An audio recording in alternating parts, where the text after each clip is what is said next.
বন্ধুসকল welcome to my YouTube channel Assam career job. আজি পুনৰ আপোনালোকৰ বাবে বহুত ভাল খবৰ আহি গ'ল। নিজৰ জিলাতে গ্ৰেড 3 এণ্ড গ্ৰেড 4 লেভেলৰ ADR 3.0 দৰে চাকৰি মুকলি কৰিলে। যিসকলে ADR 3.0 ক্ষেত্ৰত অপেক্ষা কৰি আছিল তেওঁলোকৰ ADR 3.0 আগতকৈ এতিয়া বেলেগ এটা এডভাৰটাইজমেণ্ট মুকলি কৰিছে। ADR 3.0 দৰে চেমি হৈ নিজৰ জিলাই দিলে। অসম চৰকাৰৰ আণ্ডাৰত গ্ৰেড 3 গ্ৰেড 4 লেভেলৰ কিছুমান ভেকেঞ্চি মুকলি কৰিছে জিলাই।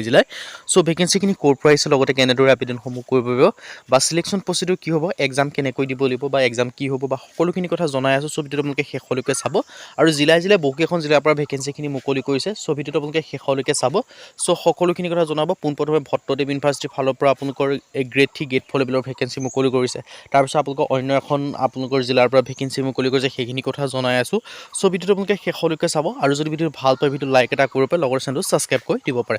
ভিডিঅ'টো আগবঢ়াৰ আগতে মই আপোনালোকক জনাই দিব বিচাৰোঁ, যদি আপোনালোকে ADR 3.0 কাৰণে এক্সামসমূহ দিম বুলি ভাবিছে তেন্তে আপোনালোকে এতিয়াৰ পৰাই ভালদৰে পঢ়িব লাগিব। কিয় নটিফিকেশ্যন অহাৰ আগৰ পৰা পঢ়িলে আপোনালোকে চিলেকশ্যনসমূহ লাভ কৰিব পাৰিব। কিন্তু যদি নটিফিকেশ্যন অহাৰ পাছত যে সকলোৱে পঢ়ে কিন্তু তেতিয়া পঢ়িলেতো চিলেকশ্যন লাভ কৰিব নোৱাৰিব, কাৰণ সকলোতে চিলেকশ্যন নাপায় ন। আৰু আপোনালোকে নিশ্চয় গম পায় কালি পৰহি CM ছাৰে আকৌ নতুনকৈ বাইট উঠিছে যে নতুনকৈ ADR 3.0 1 লাখকৈ চাকৰি আহিব।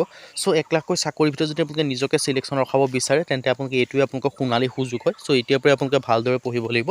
তাৰ কাৰণে আমাৰ টিমৰ তৰফৰ পৰা এটা কোৰ্চ প্ৰস্তুত কৰি উলিওৱা হৈছে। চ' এই কোৰ্চটো আপোনালোকে বাই কৰিলেও যদি পঢ়ে, বেলেগ কোনো বুকছ বা বেলেগ কোনো কোৰ্চ নকৰি ল'ব, এইখিনি পঢ়িলে আপোনালোকৰ কাৰণে চাফিচিয়েণ্ট হ'ব। আৰু ছেকেণ্ড যিটো কথা হৈছে, এই কোৰ্চটো আপোনালোকৰ সুবিধাকৈ বৰ্তমান আপোনালোকৰ কাৰণে 50% অফাৰ দি থকা হৈছে। আৰু অফাৰটো লিমিটেড টাইমৰ অফাৰ হয়। চ' অফাৰটো অতি সোনকালে শেষ হ'বলৈ গৈ আছে। যিমান পাৰে সিমানকলে কোৰ্চটো বাই কৰি লওক, যাতে আপোনালোকে চিলেকশ্যনসমূহ নিজৰ হাতত ৰাখিব পাৰে। চ' 50% অফাৰটো আপোনালোকক জনালোঁ। আৰু এই কোৰ্চটো কেনেকৈ বাই কৰিব পাৰিব, এই কোৰ্চটো আপোনালোকে বাই কৰিবৰ কাৰণে যিটো আমাৰ হোৱাটছআপ নম্বৰ আপোনালোকে স্ক্ৰীনত দেখিব পাৰিছে 9181267278, আপোনালোকে হোৱাটছআপত জাষ্ট হাই বুলি মেছেজ কৰিলে কোৰ্চটো বাই কৰি ল'ব পাৰিব। চ' মই এতিয়া আপোনালোকক ডিটেইলছত জনাই দিব বিচাৰিছোঁ। ADR 3.0 grade 3 and grade 4 best course 2026 and 2027। ADR 3.0 ক্ষেত্ৰত গ্ৰেড 3 গ্ৰেড 4 কাৰণে বেষ্ট কোৰ্চ হয় 2026-27 বৰ্ষৰ ক্ষেত্ৰত। ইয়াত আপোনালোকে বিশেষকৈ লাভ কৰিব পাৰিব 10,000 কুৱেশ্যন উইথ এনচাৰ, 10,000 প্ৰশ্ন উত্তৰ লাভ কৰিব পাৰিব। Assamese and English medium, Asomiya আৰু ইংৰাজী মাধ্যম দুইটা মাধ্যমতে লাভ কৰিব পাৰিব। অল টপিকৰ A to Z এনালাইচিছ, যিমানখিনি ছাবজেক্ট আছে সেই ছাবজেক্টখিনি যিখিনি টপিক আছে সেই সকলোখিনি টপিকৰ আপোনালোকে এনালাইচিছ লাভ কৰিব পাৰিব। তাৰপিছত কি ছাবজেক্ট লাভ কৰিব পাৰিব, ছ'চিয়েল ষ্টাডি হওক, জেনেৰেল নলেজ হওক, মেথমেটিক্স হওক, ৰিজনিং হওক, এনেকৈ অল ছাবজেক্ট আছে। কমপ্লিট চিলেবাছ কভাৰ কৰি থোৱা আছে। আৰু ইংলিছ গ্ৰামাৰ পাব। আৰু ছ'চিয়েল ষ্টাডি ক্ষেত্ৰত হিষ্ট্ৰী হওক, পলিটি হওক, ইকনমি হওক, জিঅ'গ্ৰাফী হওক, আছাম ৰিলেটেড পাব, ইণ্ডিয়া ৰিলেটেড পাব, ৱৰ্ল্ড ৰিলেটেড পাব, সকলোখিনি আপোনালোকে ৰিলেটেড ইয়াত আপোনালোকে পাই যাব পাৰিব। আৰু মক টেষ্টৰ কাৰণে আপোনালোকে ইয়াত টেষ্ট পেপাৰ লাভ কৰিব পাৰিব। লগতে আপোনালোকে PYQ লাভ কৰিব পাৰিব, প্ৰিভিয়াছ ইয়েৰ কুৱেশ্যন পেপাৰ, সকলোখিনি এটা আপোনালোকে ইনক্লুডিং আছে। চ' আপোনালোকৰ কাৰণে এটা বেষ্ট অপৰচুনিটি হয়। চ' অপৰচুনিটি আপোনালোকে মিছ নকৰিব। চ' যদি আপোনালোকে ইণ্টাৰেষ্টেড হয়, যদি আপোনালোকে ইলিজিবল হয়, যদি আপোনালোকে আবেদনসমূহ কৰিম বুলি ভাবিছে কৰি ল'ব পাৰিব, কাৰণ এইটোৱে আপোনালোকৰ উপযুক্ত সময় হয়। চ' এই সময়ৰ পৰা আপোনালোকে যদি পঢ়ে তেতিয়াহে আপোনালোকে চিলেকশ্যনসমূহ লাভ কৰিব পাৰিব। কাৰণ নটিফিকেশ্যন অহাৰ পাছতো সকলোৱে পঢ়িব, সেই নটিফিকেশ্যন অহাৰ পাছত বেছি সময়ো নাপাব। আৰু কিন্তু নটিফিকেশ্যন অহাৰ পাছত আপোনালোকে ধৰি লওক 2-3 মাহ সময়ৰ ভিতৰত আপোনালোকে ADR চিলেবাছখন ক্ৰেক কৰিব নোৱাৰে। চ' এই 2-3 মাহ সময়টো আপোনালোকৰ কাৰণে বহুত কম সময় হ'ব। চ' তাৰ কাৰণে আপোনালোকে এতিয়াৰ পৰাই পঢ়ক, কাৰণ অতি সোনকালে নটিফিকেশ্যন আহিবলৈ গৈ আছে। চ' সেই নটিফিকেশ্যন অহাৰ আগতে আপোনালোকে পঢ়ি পেলাই নিজকে উপযুক্ত কৰি ৰাখক। এতিয়া মই আপোনালোক কৈছিলোঁ যে ভেকেঞ্চিখিনি ADR 3.0 দৰে ভেকেঞ্চি মুকলি কৰিছে বহুকেইখন জিলাৰ পৰা নিজৰ জিলাতে। চ' প্ৰথম যিখন ভেকেঞ্চি মুকলি কৰিছে, প্ৰথম যিটো জিলাৰ পৰা মুকলি কৰিছে সেইটো জনাব বিচাৰিছোঁ।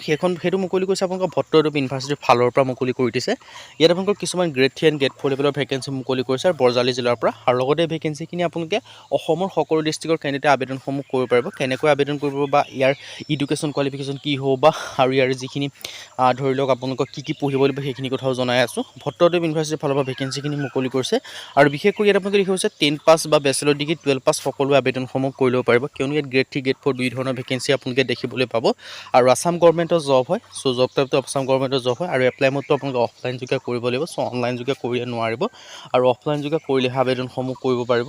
চ' যদি আপোনালোকে ADR কাৰণে পঢ়ি আছে এইটো কাৰণেও আবেদনসমূহ কৰি লওক, কিয়নো ADR এইটো ছেমেই হয়, চিলেবাছ সকলোখিনি ছেমেই হয়। চ' যদি আপোনালোকে ADR কাৰণে পঢ়ি আছে ৰখি থাকিব নালাগে, এইটো আপোনালোকে এপ্লাই কৰি দিয়ক, যাতে ইয়াতো আপোনালোকে যদি চিলেকশ্যন হৈ যায় তেন ভালেই কথা। চ' ইয়াৰ ক্ষেত্ৰত আপোনালোকে আবেদনসমূহ কৰি ল'ব পাৰিব। আৰু education qualification bachelor degree pass কৰিছে যদি তেতিয়া আবেদনসমূহ কৰি ল'ব পাৰিব। চ' ইয়াৰ ক্ষেত্ৰত গ্ৰেড 3 ক্ষেত্ৰত বেচেলৰ ডিগ্ৰী পাছ কৰিব লাগিব একাউণ্ট এছিষ্টেণ্টৰ ক্ষেত্ৰত। বাকী যিটো অফিচ এছিষ্টেণ্ট MTSৰ ভেকেঞ্চি আছে ন, অফিচ এছিষ্টেণ্ট MTSৰ ভেকেঞ্চিৰ ক্ষেত্ৰত মিনিমাম যদি আপোনালোকে 10 পাছ কৰিছে তেতিয়া আবেদনসমূহ কৰি ল'ব পাৰিব। যিটো গ্ৰেড 4 লেভেলৰ হয়, গ্ৰেড 4 লেভেলৰ ক্ষেত্ৰত 10 পাছ কৰিলে আপোনালোকে আবেদনসমূহ কৰি ল'ব পাৰিব। ধুনীয়াকৈ দেখিব পাৰিছে। চ' ইয়াৰ ক্ষেত্ৰত 10 পাছ হওক 12 পাছ হওক ডিগ্ৰী পাছ হওক সকলোৱে ভেকেঞ্চি আপোনালোকে দেখিবলৈ পালে। চ' মিনিমাম যদি আপোনালোকে 10 পাছ কৰিছে তেতিয়া আপোনালোকে আবেদনসমূহ কৰি ল'ব পাৰে। আৰু চ' এটা বেষ্ট অপৰচুনিটি হয় আপোনালোকৰ কাৰণে। আৰু এই যিখিনি সকলোখিনি মই ভেকেঞ্চিখিনি কথা ক'লোঁ, এই ভেকেঞ্চিখিনি সকলোখিনি আপোনালোকৰ কি হ'ব, এক্সাম হ'ব। চ' এক্সামৰ ক্ষেত্ৰত আপোনালোকে ভালদৰে পঢ়িব লাগিব। আৰু এক্সামৰ যিটো চিলেবাছটো মই কৈ দিব বিচাৰিছোঁ, ইয়াৰ চিলেবাছটো আপোনালোকৰ ADR 3.0 চিলেবাছৰ দৰে ছেমেই হয়। যদি আপোনালোকে ADR 3.0 ক্ষেত্ৰত ভালদৰে যদি এতিয়ালৈকে পঢ়াও নাই, এতিয়ালৈকে পঢ়া ষ্টাৰ্ট কৰি দিয়ক, কাৰণ সেই চিলেবাছটো ছেমেই হয়। যদি তাৰ ক্ষেত্ৰত পঢ়ে আপোনালোকে বেলেগখিনি অসমৰ যিকোনো কম্পিটিটিভ এক্সামৰ ক্ষেত্ৰত দিব পাৰিব।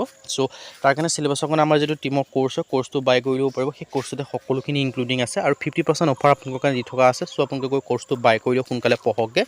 আৰু আবেদনসমূহ কৰিবলৈ দেখিব পাইছে যিটো ডিটেইলছ সেই ডিটেইলছ আপোনালোকে চেণ্ড কৰিব লাগিব। আৰু এডভাৰটাইজমেণ্টৰ লিংকটো ভিডিঅ' ডেছক্ৰিপশ্যনতে দিয়া থাকিব। আপোনালোকে ভালদৰে চাই মেলি আপোনালোকে আবেদনসমূহ কৰি ল'ব পাৰিব। চ' এটা বেষ্ট অপৰচুনিটি আপোনালোকৰ কাৰণে মুকলি কৰিছে। চ' অপৰচুনিটিটো আপোনালোকে মিছ নকৰিব।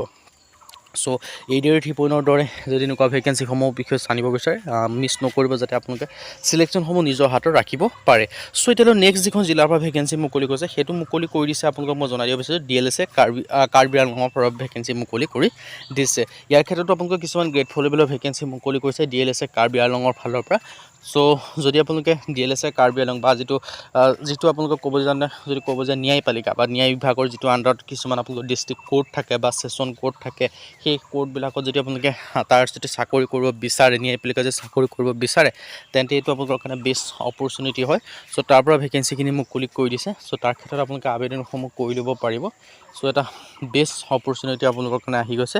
চ' অপৰচুনিটি আপোনালোকে মিছ নকৰিব। আৰু ডিষ্ট্ৰিক্ট লিগেল ছাৰ্ভিচ অথৰিটি DLSৰ ফালৰ পৰা মুকলি কৰিছে 41টা। আৰু ইয়াৰ ক্ষেত্ৰতো 10 পাছ কৰিলে আবেদনসমূহ কৰি ল'ব পাৰিব। চ' ইয়াৰ ক্ষেত্ৰত 8 এপ্ৰিল লাষ্ট ডেট হয়। চ' এডভাৰটাইজমেণ্ট আৰু এপ্লাই লিংক সকলোখিনি ভিডিঅ' ডেছক্ৰিপশ্যনত দিয়া থাকিব। আপোনালোকে ভিজিট কৰি চাই ল'ব। আৰু এইখিনিৰ কাৰণে আপোনালোকে ADR 3.0 ছেম চিলেবাছ হয়। আৰু যদি ADR খিনি পঢ়িছে এইখিনিৰ কাৰণে হৈ যাব। আৰু লগতে ADR লগতে অসমৰ যিকোনো কম্পিটিটিভ এক্সামৰ ক্ষেত্ৰত যদি পঢ়ি আছে, তেন্তে আমাৰ যিটো কোৰ্চ হয়, কোৰ্চটো বাই কৰি ল'ব পাৰিব। আৰু এই কোৰ্চটো অসমৰ যিকোনো কম্পিটিটিভ এক্সাম ক্লিয়াৰ কৰিব পাৰিব। চ' কোৰ্চটো বাই কৰিবৰ কাৰণে যিটো আমাৰ হোৱাটছআপ নম্বৰ আপোনালোকে স্ক্ৰীনত দেখিব পাৰিছে 9181267278, তেওঁলোকে হোৱাটছআপত জাষ্ট হাই বুলি মেছেজ কৰিলে কোৰ্চটো বাই কৰি ল'ব পাৰিব। আৰু আপোনালোকে সকলোখিনি ডিটেইলছ পাই যাব। চ' হোৱাটছআপত জাষ্ট হাই বুলি মেছেজ কৰিব। আৰু 50% অফাৰ আপোনালোকৰ কাৰণে দি দিছোঁ, যাতে আপোনালোকৰ সুবিধা হওক। চ' অতি সোনকালে আপোনালোকৰ অফাৰটো শেষ হ'বলৈ গৈ আছে, যিমান পাৰে সোনকালে বাই কৰি